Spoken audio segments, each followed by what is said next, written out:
जय हिंद बच्चों, good morning, good afternoon and very very good evening. हमारा और आप सभी का प्यारा सा यूट्यूब चैनल सत्यम क्लासेज बाय चिंटू सर में आपका बहुत बहुत स्वागत है। तो बच्चों, आज आपका क्लास 10th का जो कि इम्पॉर्टेंट क्वेश्चन बायोलॉजी का चल रहा है, चैप्टर 1 का।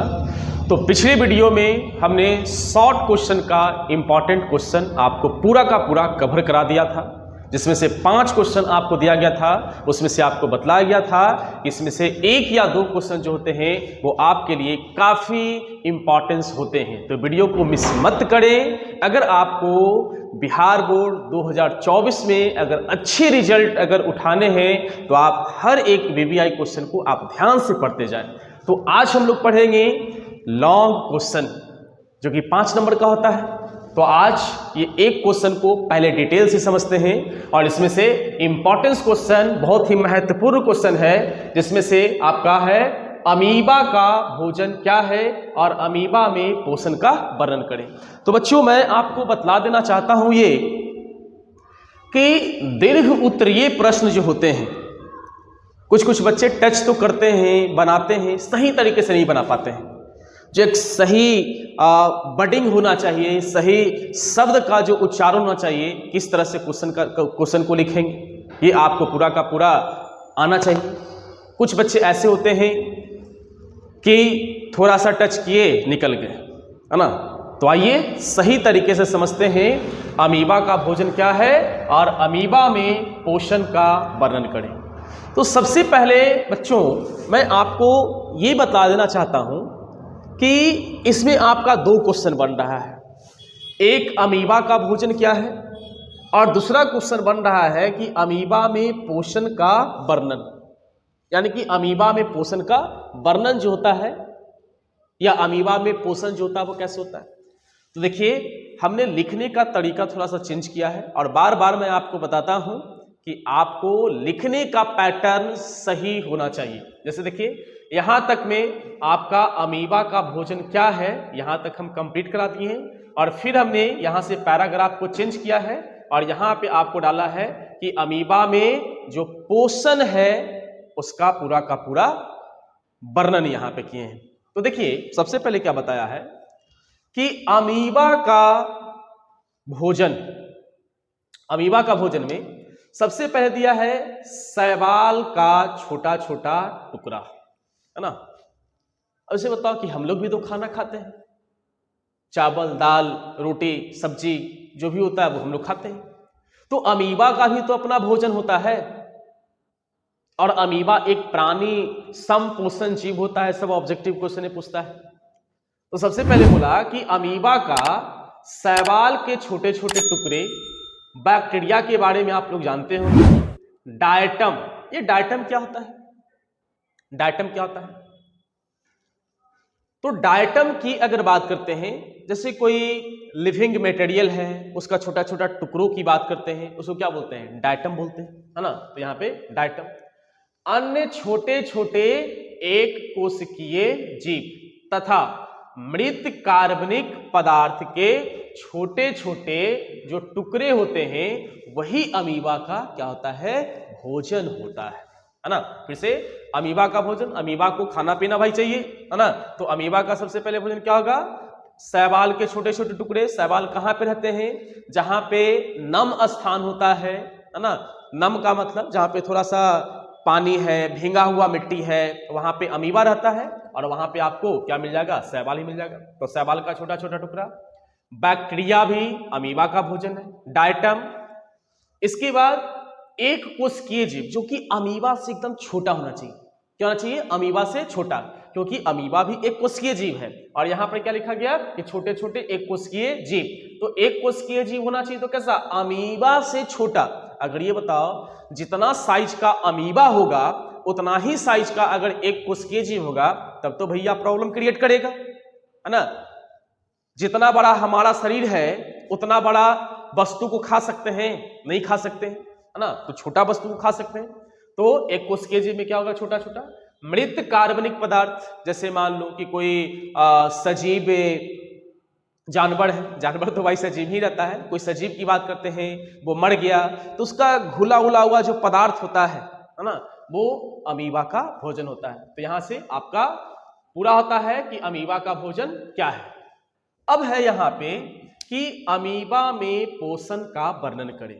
तो आप बच्चों क्या करो, यहां से पैराग्राफ को चेंज कर दो। कोई बच्चा यहीं से लिख दिया कि अमीबा में भोजन का पोषण इस तरह से होता है, ऐसे ऐसे होता है, ये मेथड बिल्कुल गलत है। समझ गए, ये मेथड बिल्कुल गलत है।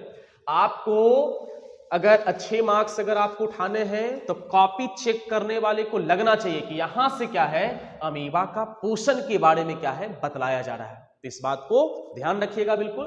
तो यहां से आप पैराग्राफ को चेंज कीजिए, ठीक है, और यहां से अमीबा में पोषण का वर्णन करते हैं। तो पोषण का मतलब क्या होता है अमीबा में? अमीबा भोजन करेगा, है ना। सबसे पहले तो आपको ये बता दिए कि अमीबा का भोजन क्या होता है। अमीबा भोजन का अंतर्ग्रहण करेगा। अंतर्ग्रहण का मतलब क्या होता है, शरीर के अंदर जाएगा, है ना।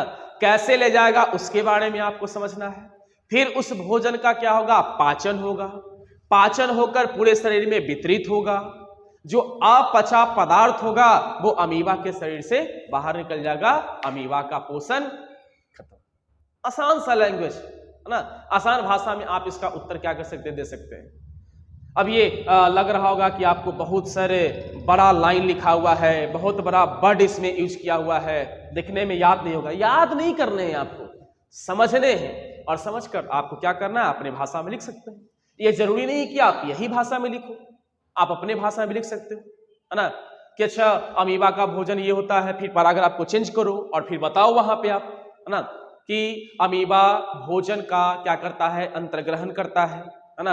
अंतर्ग्रहण करके उसका पाचन करता है। पाचन जब हो जाता है तो अपचा पदार्थ बाहर निकल जाता है। इतना ही नहीं, इसको तरीके में आप लिखिए। जैसे देखिए हम यहाँ पे लिखिए शुरू से बढ़िया से, अमीबा में भोजन का के हम लिखे हैं। अच्छा ठीक है ठीक है ठीक है। अमीबा में भोजन के अंतर्ग्रहण, अंतर्ग्रहण का मतलब होता है भोजन को अंदर ले जाना। अमीबा अपने भोजन को क्या करेगा, अंदर जाएगा। तो अमीबा में भोजन के अंतर्ग्रहण के लिए मुख जैसा कोई निश्चित स्थान नहीं होता है। जैसे बताओ कि हम लोग बच्चों खाना खाते हैं, है ना, तो एक हम लोग का एक निश्चित स्थान है ना, ये मुंह के द्वारा क्या करते हैं कि भोजन को शरीर के अंदर जाते हैं। लेकिन अमीबा में कोई एक निश्चित स्थान क्या होता है, नहीं होता है। कहीं से भी वो क्या करेगा कि अपने अंदर भोजन को समाहित कर लेगा, है ना। तो कोई निश्चित स्थान नहीं होता, ये लिखोगे, बल्कि यह शरीर की सतह के किसी भी स्थान से हो सकता है ना। जैसे हम यहाँ पे एक अमीबा का फिगर बनाने का कोशिश करेंगे। जैसे बच्चा यहाँ पे ये अमीबा है, ठीक है, ये अमीबा, ये अमीबा, अमीबा इस तरह से रहता है। यहाँ पे इसका क्या होता है, केंद्रक होता है ना। और यहाँ पे क्या होता है कि अमीबा में कोशिका द्रव होता है। ये वाले को आप पढ़े होंगे कि ये वाला जो होता है इसको क्या बोलते हैं, इसको हम लोग बोलते हैं कुटपात बोलते हैं। हाँ, कुटपात बोलते हैं या कुटपाद भी बोला जाता है ना, कुटपात। तो ये कुटपात कहीं भी, है ना, कुटपात को आगे फैलाएगा और भोजन का क्या करता है कि अंतर्ग्रहण करता है। तो सबसे पहले क्या बोला कि अमीबा में भोजन के अंतर्ग्रहण के लिए मुख जैसा कोई निश्चित स्थान नहीं होता है, बल्कि यह शरीर की सतह की किसी भी स्थान से, जैसे यहां से भी भोजन का अंतर्ग्रहण कर सकता है ना, ये पार्ट से भी भोजन का अंतर्ग्रहण कर सकता है, यहां से कर सकता है, मतलब कोई भी पॉइंट से, कोई भी बिंदु से ये भोजन का क्या कर सकता है बच्चा, अंतर्ग्रहण कर सकता है ना। फिर है बल्कि यह शरीर के किसी भी स्थान से हो सकता है, यहां तक। अब फिर क्या करो, यहां पे पैराग्राफ को चेंज करो, है ना। फिर यहां पे पैराग्राफ को चेंज कीजिए। देखिए फिर है, भोजन जब अमीबा के बिल्कुल समीप होता है ना। ऐसे एक फिगर बनेगा। जब ये क्वेश्चन पूरा कंप्लीट होगा तो एक डायग्राम आपको यहां पर नजर आएगा, और उस डायग्राम को इसके नीचे आपको क्या करना है, ड्रा करना है ना। डायग्राम को, फिगर, चित्र जिसको बोलते हैं, तो चित्र को क्या करोगे, इसके नीचे क्या होगा कि आपको बनाने हैं। जगह बच्चा नहीं था इसलिए हम उस चित्र को नहीं बना है, तो आपको एक डायग्राम जो है वो मिल जाएगा, और ऐसे हम डायग्राम को अच्छे से हम समझा देंगे आपको। तो क्या बोला, यहां से फिर से पैराग्राफ को चेंज करना है। भोजन जब अमीबा के बिल्कुल समीप होता है, एकदम कहानी की तरह है, समीप होता है, तब अमीबा भोजन के चारों ओर कुटपातों का क्या करता है, निर्माण करता है। चलिए यहां पे हम ऐसे बनाते हैं फिगर। जैसे यहां पे तो दिख रहा होगा, ये आपका अमीबा है, ठीक है। यहाँ पे केंद्रक और इसमें क्या होता है, कोशिका द्रव होता है। ये फिगर बिल्कुल आसान है बच्चा, बिल्कुल आसान है, ठीक है। अब मान लो कि हम रेड पेन से यहाँ पे क्या करते हैं कि भोजन रखते हैं, ठीक है, भोजन। तो जैसे ही भोजन अमीबा के समीप होता है, तो क्या बोला यहाँ पे, भोजन जब अमीबा के बिल्कुल समीप होता है तब अमीबा भोजन के चारों ओर कुटपातों का निर्माण करता है। तो ये क्या कर रहा है, कुटपात का निर्माण, और कुटपात को आगे फैलाएगा, है ना। ये कुटपात को क्या करता है, आगे इस तरह से फैलाते हुए क्या होता है, चला जाता है। कुटपात तेजी से बढ़ते हैं और भोजन को पूरी तरह से घेर लेते हैं। यहां तक देखिए, अब क्या किया, कुटपात को ये आगे फैलाया और कुटपात को आगे फैलाकर भोजन को पूर्ण रूप से ये क्या करता है कि घेर लेता है ना। भोजन को कुटपात का निर्माण करता है, कुटपात तेजी से बढ़ते हैं और भोजन को पूरी तरह से घेर लेते हैं। इस तरह एक भोजन रसधानी का निर्माण होता है ना। और अब देखो, जैसे ही ये भोजन को पूरी तरह से अमीबा अपने अंदर ले लेता है, घेर लेता है, अंतर्ग्रहण जब कर लेता है ना, तब क्या होता है कि अमीबा में एक किसका निर्माण होता है बच्चा, एक रसधानी का क्या होता है, निर्माण होता है। किसका निर्माण होगा, रसधानी का निर्माण हो जाता है ना। और भोजन का पूर्ण रूप से पाचन होता है। और ऑब्जेक्टिव में एक सवाल यहां से पूछे जाते हैं कि अमीबा में भोजन का पूर्ण पाचन कहां पे होता है, तो आंसर जाता है रसधानी में। यहां से आपको ऑब्जेक्टिव क्वेश्चन भी आप लोगों को कंप्लीट होते जाएंगे, है ना। तो यहां पे क्या लिखा, भोजन रसधानी का निर्माण हो जाता है और भोजन का पूर्ण रूप से पाचन हो जाता है। तो कहां पे पाचन हुआ, अमीबा के रसधानी में, है ना। पचा हुआ भोजन रसधानी से निकलकर कोशिका द्रव में पहुंच जाता है। जैसे ये बताओ कि यहाँ पे भोजन का पूर्ण रूप से पाचन हो गया, तो अब ये वाला जो है वो कोशिका क्या हो गया, द्रव हो गया। ये सब पार्ट क्या हो गया, कोशिका द्रव। अब रसधानी से पचा हुआ भोजन क्या होगा, निकल जाएगा और पूरे अमीबा में क्या होता है, वितरित हो जाएगा। यहाँ पे हम स्टार जो स्ट्रक्चर दे रहे हैं वो यहाँ पे जो पचा हुआ भोजन है रसधानी में जो हुआ था, अब पूरे अमीबा में क्या होगा, वितरित हो जाएगा, है ना। तो यहाँ पे लिखा है कि भोजन का पूर्ण रूप से पाचन होता है, पचा हुआ भोजन रसधानी से निकलकर कहां पे चल गया, कोशिका द्रव में पहुंच जाता है। फिर पचा हुआ भोजन पूरे शरीर में वितरित हो जाता है, जैसा कि अभी आपको बताया। और अंतिम समय में अपचा भोजन, और बच्चा ये बात ध्यान रखना, और आप लोग पढ़े भी होंगे डाइजेस्टिव सिस्टम, उसको हिंदी में हम लोग बोलते हैं पाचन तंत्र। हाँ, पाचन तंत्र आप पढ़े होंगे, तो उसमें आपको बताया गया होगा कि जब कोई भी मनुष्य, है ना, भोजन को जब अपने शरीर के अंदर जाता है तो भोजन का पाचन होता है, और पाचन होकर हमारा पूरे शरीर में क्या होता है कि भोजन तो वितरित हो जाता है, लेकिन अपचा पदार्थ भी तो कुछ रह जाता है, उसको क्या होता है कि शरीर से बाहर निकलना जरूरी होता है। तो यहां पर भी अपचा भोजन का निर्माण होगा, अपचा भोजन रहेगा। तो क्या बोला, अंतिम समय में अपचा भोजन अमीबा के किसी भी भाग से एक छिद्र के द्वारा बाहर निकल जाता है। ये बताइए कि भोजन को अमीबा जब अंदर ग्रहण कर रहा था तो कोई एक निश्चित स्थान था, नहीं था। तो भोजन जो अपचा है उसको बाहर निकालने के लिए कोई एक निश्चित छिद्र होगा, नहीं, शरीर के किसी भी हिस्से से, बल्कि एक छिद्र का निर्माण होता है और उस हिस्से से क्या होता है कि बाहर निकल जाता है।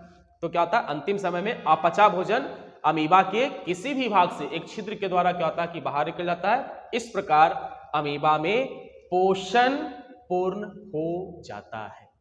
बात समझ में आ रहा है, अमीबा में अमीबा में पोषण पूर्ण हो जाता है। तो इस तरह से एक क्वेश्चन यहां पे आपका कंप्लीट हुआ कि अमीबा का भोजन क्या है और अमीबा में पोषण का वर्णन करें।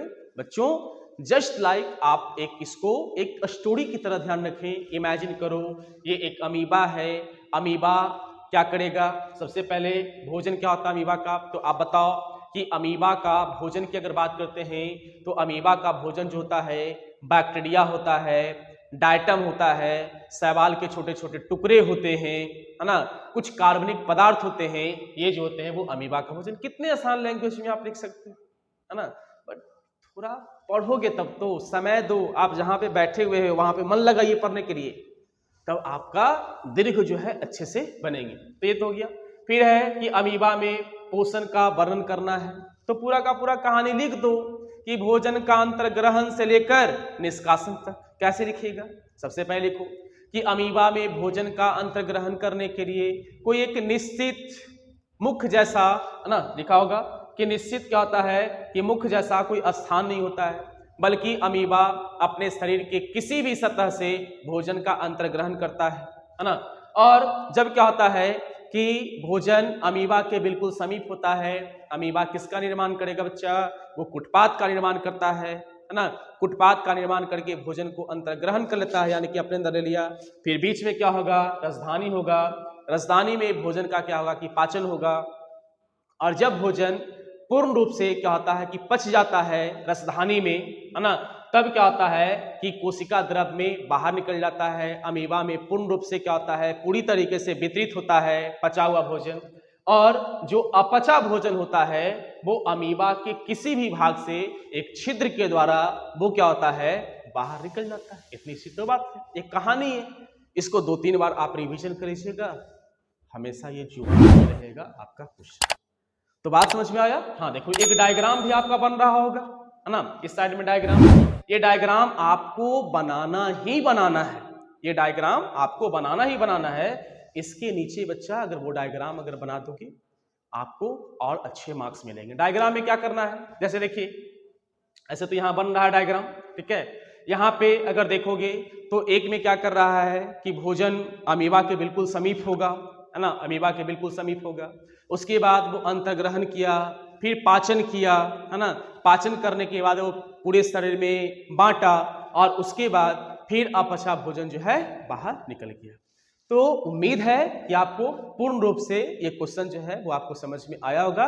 तो हम लोग बच्चा अब एक सेकंड क्वेश्चन पे आते हैं जो आपका इस प्रकार है। तो क्वेश्चन नंबर 2 आपका इस प्रकार है कि मनुष्य के आहार नाल की रचना का वर्णन।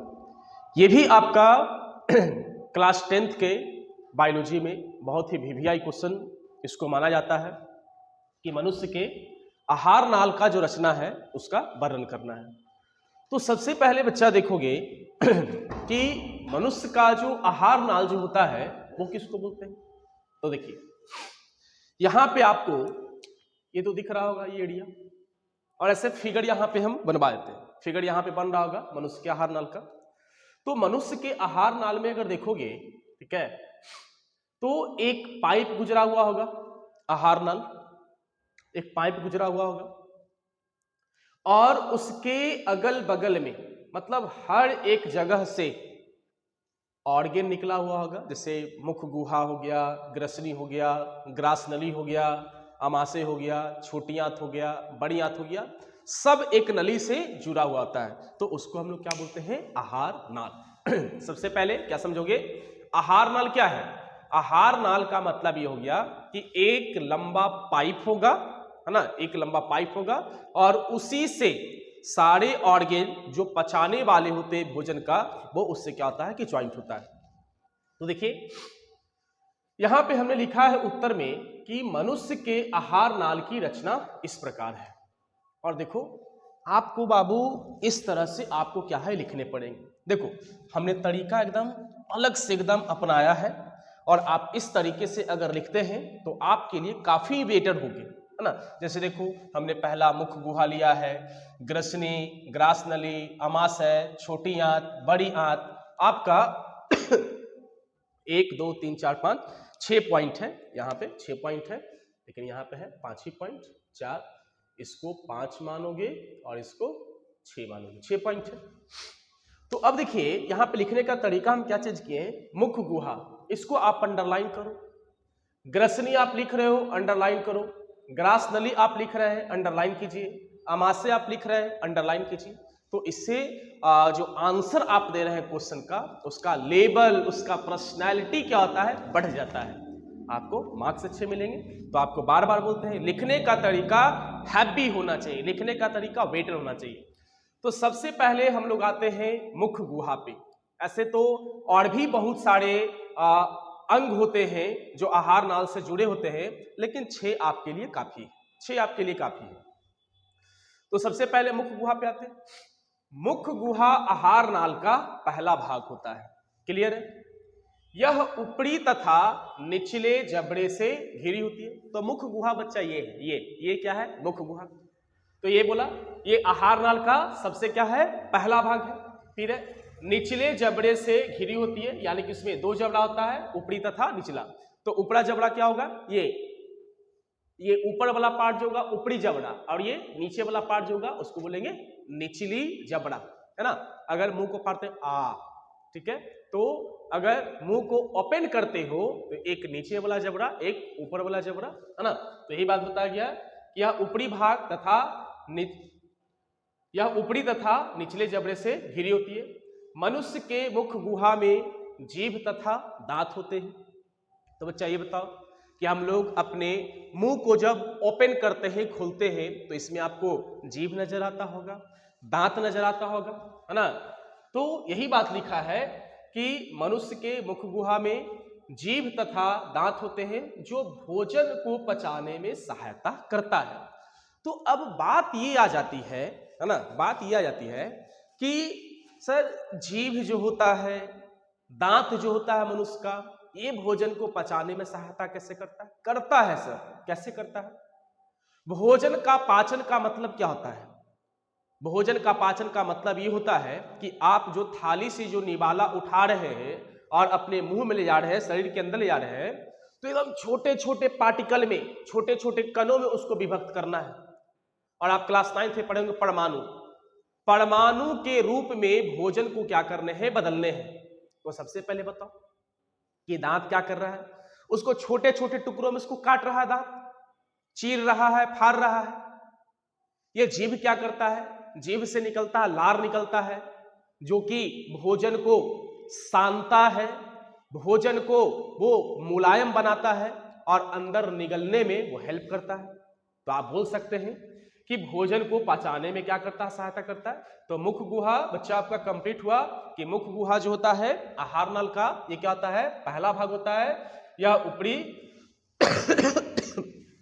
तथा निचले जबड़े से घिरी होती है और मनुष्य के मुख गुहा में जीभ तथा दांत होते हैं जो भोजन को पचाने में क्या करता है? सहायता करता है। कंप्लीट हुआ यहां पे। सेकंड, ग्रसनी। ग्रसनी का कोई महत्वपूर्ण भूमिका भोजन को पचाने में नहीं होते हैं, बट इसको एक लाइन में टच किए। मुख्य गुहा का पिछला भाग ऐसे यहां पे का छूट गया है, रेड पेन से हम यहां पे लेते हैं। मुख्य गुहा का पिछला भाग ग्रसनी कहलाता है तथा इसमें दो छिद्र होते हैं, निगल द्वार और कंठ द्वार। आपको ग्रसनी में इतना लिखकर निकल जाने हैं। क्या लिखकर निकल जाने हैं? मुख्य गुहा का पिछला भाग ग्रसनी कहलाता है। जो मुख्य गुहा आता है तो मुख्य गुहा का पीछे, ये क्या हो गया बच्चा? मुख्य गुहा, ये वाला मुख्य गुहा का जो पिछला भाग होगा, है ना, पिछला भाग होगा इसके पीछे, उसको क्या बोलते हैं? ग्रसनी बोलते हैं। और इसमें दो छिद्र होते हैं, निगल द्वार, और एक जो होता है वो क्या होता है? कंठ द्वार होता है। चलो नंबर तीसरा पॉइंट पर आते हैं, आहार नाल का। आहार नाल का नंबर तीसरा पॉइंट होता है ग्रास नली। ग्रास नली में पाचन क्रिया नहीं होता है, वीवीआई। और यहां से आपका ऑब्जेक्टिव भी बच्चा कंप्लीट होते जाएगा, है ना, ऑब्जेक्टिव भी कंप्लीट होते जाएगा। जैसे ग्रसनी की बात करते हैं तो ग्रसनी जो होता है वो कहां पे स्थित होता है? तो ग्रसनी जो होता है वो आपका मुख्य गुहा के क्या होता है? कि पीछे होता है। इसके बाद ग्रसनी की अगर बात करते हैं तो इसमें दो छिद्र होते हैं। कौन कौन से छिद्र होते हैं? निगल द्वार और क्या होता है? कंठ द्वार। तो आपका यहां से ऑब्जेक्टिव भी क्या होंगे? कंप्लीट होते जाएंगे। तो ध्यान से समझते जाइएगा। यहां से एक ऑब्जेक्टिव और कंप्लीट हो सकते हैं कि मनुष्य के आहार नाल के किस भाग में पाचन का क्रिया नहीं होता है? तो ग्रास नली में क्या होता है? कि पाचन का क्रिया नहीं होता है। तो सबसे पहला पॉइंट आपका लिखा गया है कि ग्रास नली में पाचन क्रिया नहीं होता है। इसकी दीवार में संकुचन तथा शिथिलन की प्रक्रिया होती है। जैसे हम यहां पे अगर बनाते हैं ग्रास नली, थोड़ा सा समझने का कोशिश करते हैं, तो ग्रास नली आपका इस तरह से होता है। इसमें संकुचन और शिथिलन का प्रक्रिया होता है। सबसे पहले अगर ग्रास नली, ये ग्रास नली है, ठीक है, ये ग्रास नली का दीवार जो होता है सॉफ्ट होता है। यहां पे भोजन का टुकड़ा, इसको रेड पेन से बनाते हैं, यहां पे क्या है, भोजन का टुकड़ा।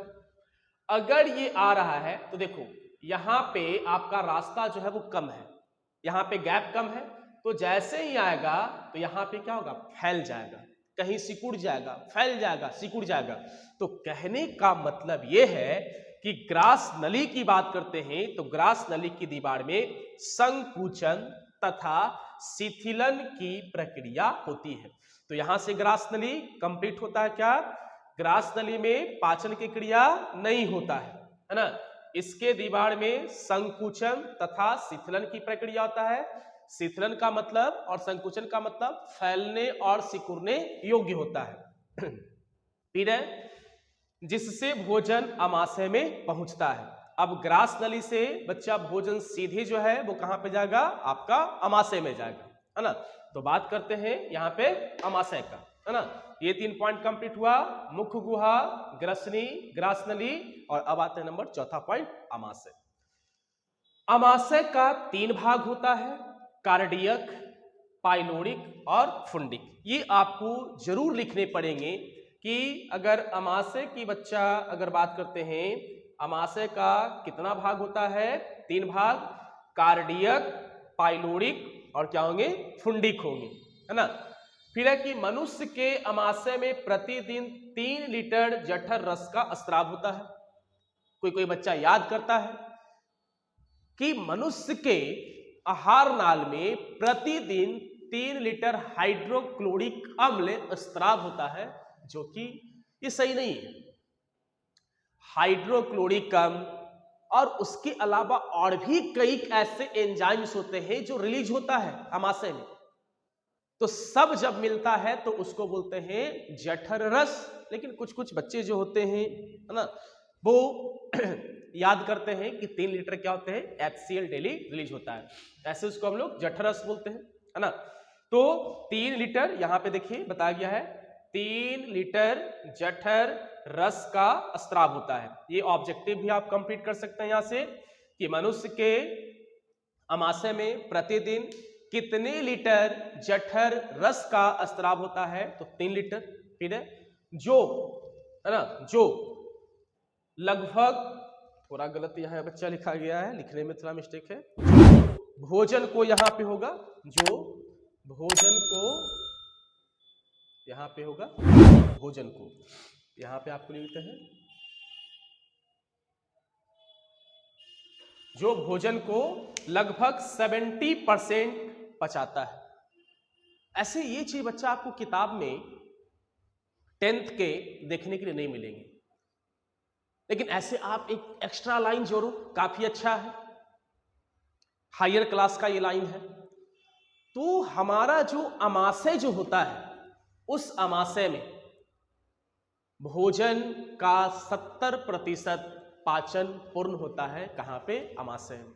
और किसके द्वारा होता है, जठर रस के द्वारा होता है। तो फिर से एक बार आमाशय को देख लेते हैं। आमाशय का कितना भाग, 3 भाग होता है, कार्डियक, पाइलोरिक और फुंडिक।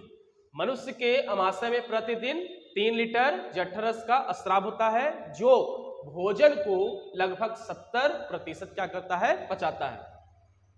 यह एक चौड़ी थैली जैसा रचना होता है, और इसका अगर स्ट्रक्चर अगर देखोगे आप आमाशय का, तो इसका स्ट्रक्चर जो होगा, संरचना जो होगा, वो आपको एक चौड़ी थैली जैसी रचना आपको क्या होगा, देखने के लिए मिलेगा। तो आमाशय बच्चा यहाँ पे कंप्लीट होता है। इसके बाद आमाशय से भोजन पचने के लिए आगे पहुंचता है छोटी आंत में, है ना। तो छोटी आंत का कुछ देखते हैं बात। यह आहार नाल का सबसे लंबा भाग होता है, यहां से भी आपका ऑब्जेक्टिव कंप्लीट होता है। आहार नाल का सबसे लंबा भाग जो होगा वो कौन होगा, छोटी आंत, है ना। इसका रचना जो होता है वो क्या होता है, बेलनाकार होता है। यहां पाचन की प्रक्रिया पूर्ण होता है, यहां से भी आपका ऑब्जेक्टिव क्वेश्चन निकल सकता है। मनुष्य के आहार नाल में पाचन की क्रिया पूर्ण कहां पे होती है, तो छोटी आंत में होती है ना। तो यहां पे लिखा है, यहां पाचन की प्रक्रिया पूर्ण होती है। इसकी लंबाई लगभग 6 मीटर इसका क्या होता है, लंबाई होता है। इसका लंबाई जो होता है 6 मीटर, और चौड़ाई जो होता है 2.5 सेंटीमीटर का होता है, यानी कि 6 मीटर इसका क्या होगा लंबाई। और चौड़ाई की अगर बात करते हैं तो इसका चौड़ाई जो होता है वो 2.5 सेंटीमीटर का इसका क्या होता है चौड़ाई होता है। इसके बाद फिर है ग्रहणी, जेजुनम तथा इलियम इसके भाग होते हैं, यानी कि इसका भी 3 भाग होगा बच्चा, इसका भी 3 भाग होगा। एक क्या होगा ग्रहणी, जेजुनम और क्या होगा इलियम। तो देखिए यहाँ पे हमने लिखा है कि इसका 3 भाग होता है ना। एक जो होगा वो क्या होगा ग्रहणी होगा, एक जो होता है जेजुनम होता है और एक जो होता है वो क्या होता है इलियम होता है। इसके भाग होते हैं है ना। तो छोटी आंत यहाँ पे कंप्लीट होते हैं। इसके बाद है फिर आपका बड़ी आंत है ना। और नंबर लास्ट है मनुष्य के आहार नल का। इसे बताया गया है कि इसके 2 भाग कोलन तथा मलाशय होता है ना। यहाँ पे अगर बड़ी आंत की बच्चा बात करते हैं तो बड़ी आंत का 2 भाग होता है कोलन तथा मलाशय। फिर है छोटी आंत तथा बड़ी आंत के जोड़ पर एक नली होता है जिसको हम लोग क्या बोलते हैं सीकम। अभी बताओ कि छोटी आंत कहां पे जाकर खुलेगा, छोटी आंत बड़ी आंत में जाकर खुलता है। तो ये बताओ कि छोटी आंत जहां पे समाप्त होगा, जैसे मान लीजिए यहाँ पे सपोज मानिए कि ये छोटी आंत है, ठीक है, और यहां से फिर क्या होगा कि बड़ी आंत शुरू होगा, यहां से फिर क्या होगा कि बड़ी आंत शुरू होगा। अब ऐसा तो नहीं है कि छोटी आंत यहाँ पे खत्म होता है तो बड़ी आंत यहाँ पे शुरू होता है, ऐसा नहीं होता है ना।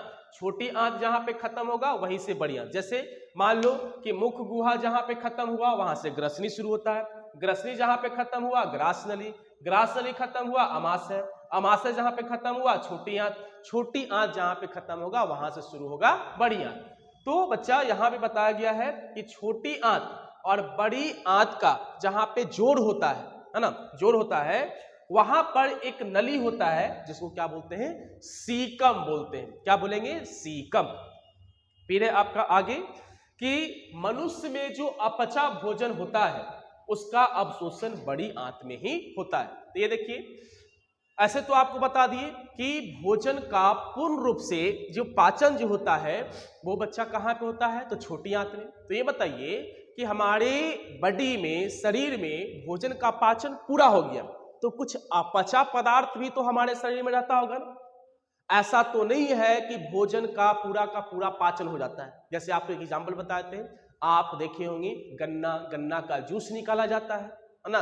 तो ये बताइए गन्ना के जूस को पेरा जाता है तो उसमें से कुछ अपशिष्ट पदार्थ तो निकलता है, लकड़ी को इसको फेंक देते हैं और जो लिक्विड होता है उसको पीते हैं। उसी तरह से जो आप भोजन जो करते हैं है ना, वो भोजन पूरा का पूरा उसको निचोड़ा जाता है, पचता है, और जो भी लाभदायक पदार्थ जो होता है वो हमारे शरीर में, और अपशिष्ट पदार्थ जो भोजन नहीं पचा खराब पदार्थ रहा उसका अवशोषण कौन करता है बड़ी आंत करता है, और समय समय पर इसको क्या करता है कि शरीर से बाहर निकालता है। तो ये बच्चा आपका कंप्लीट हुआ यहाँ पे मनुष्य के आहार नाल की रचना का वर्णन। आपको ऐसा लग रहा होगा है ना, किसी स्टूडेंट को ऐसा लगता है कि काफी बड़ा है, कैसे लिखाएगा, सीधे इमेजिन कीजिए आहार नाल है, आहार नाल का 5 कोई पॉइंट आप अपने दिमाग में हटाओ, मुख गुहा, ग्रसनी, ग्रासनली, अमाशय, छोटी आंत, बड़ी आंत, और सबके बारे में आप 3-3, 4-4 लाइन आप लिखें, नंबर आपको एक्यूरेट क्या होगा कि मिल जाएगा। और लिखने का थोड़ा पैटर्न देखिए, हमने मुख गुहा को लिखा तो मुख गुहा को अंडरलाइन किया, फिर यहां से लिखा, और फिर जब दूसरा लाइन लिखना है तो यहां से लिखना है, फिर दूसरा लाइन यहां से, और तीसरा लाइन यहां से। तो देखो यहाँ पे तीसरा लाइन जब यहां से लिख रहे हैं तो यहाँ पे गैप नजर आ रहा है, तो जो कॉपी जो जांच करते हैं उसको पता चल जाता, हाईलाइट हो जाता, 1 पॉइंट, दूसरा पॉइंट, तीसरा पॉइंट, चौथा पॉइंट, इससे आपको मार्क्स अच्छे मिलेंगे। तो यहाँ पे आपका जैव प्रकर्म का 2 दीर्घ का क्वेश्चन हमने कंप्लीट करवा दिया। एक मनुष्य के आहार नाल की रचना का वर्णन, और दूसरा आपको करवा दिए कि अमीबा में पोषण का वर्णन। तो उम्मीद है कि आपको वीडियो अच्छा से समझ में आया होगा, वीडियो नहीं सॉरी लेक्चर जो है वो समझ में आया होगा। इसका स्क्रीनशॉट ले लें और आप कॉपी पर इसको टेक्स्ट करें और इसको ध्यान से समझें। तो अगले क्लास में आप लोगों के लिए फिर से हम इंपॉर्टेंट क्वेश्चन लेकर आएंगे। तो बच्चों पढ़ाई करते रहें, आगे बढ़ते रहें।